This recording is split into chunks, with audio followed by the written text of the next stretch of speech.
జై శ్రీరామ్. హరే కృష్ణ కృష్ణ కృష్ణ హరే హరే, హరే రామ రామ రామ హరే హరే.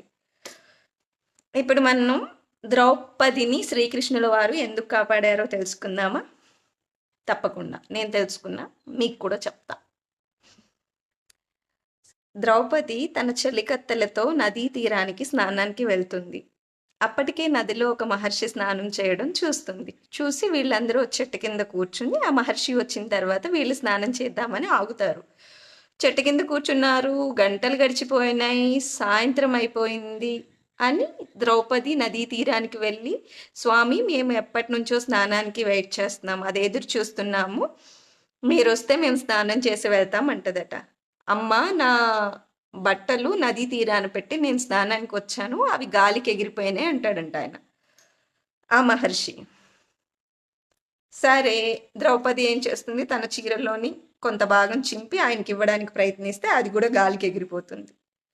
మళ్ళీ ఇంకో భాగాన్ని చింపి ఇస్తుంటే అది కూడా అందుకోకుండా గాలికి ఎగిరిపోతుంది.